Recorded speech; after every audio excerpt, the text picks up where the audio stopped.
যদি 6, 11, x, 8 আৰু 5 ৰ মাধ্য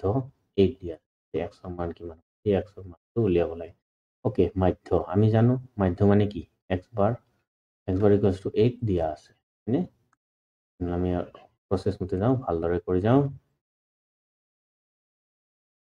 অলপ ঠগা এনকে এনসাৰবোৰ কৰিলে বেছি ভাল ন ইয়াতে কি দিয়া আছে আমি জানো হয় না নহয়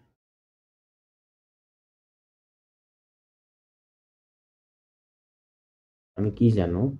মাধ্য মানে x bar equals to 8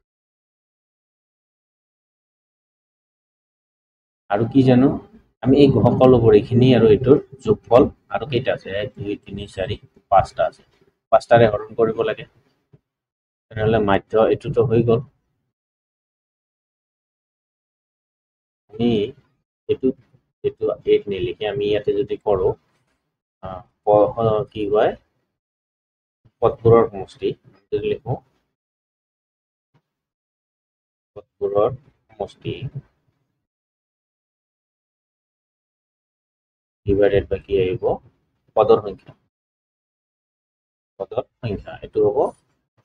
ইয়াৰে সূত্ৰ ওকে মাধ্য আমাক দিয়া আছে 8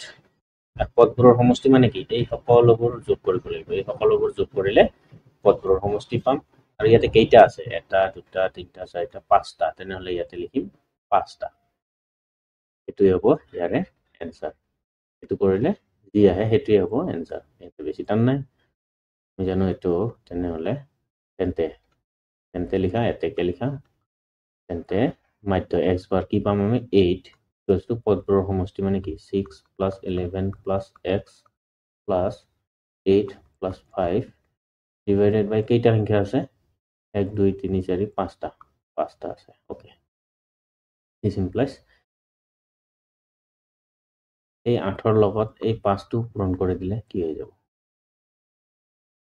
8 into 5 মই লাইন সেইকাৰণে জাম্প কৰা নাই যাতে তোমালোকৰ সুবিধা হয় এতিয়া আমি যদি চাও 8 এ 5 এ 13 হয়নে 13 আৰু 1 14 10 24 24 কিমান হ'ব এটো 30 plus x তলৰ 5টো গুছি আহিল ইফালে এটো তলৰ 5টো গুছি আহিল মই এটো মুছি দিও এতিয়া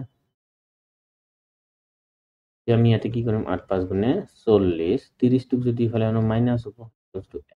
x ৰ মান কিমান হ'ব 10 উল্টা आंसर নহলে ইয়াতে আহিব অপচন নম্বৰ বি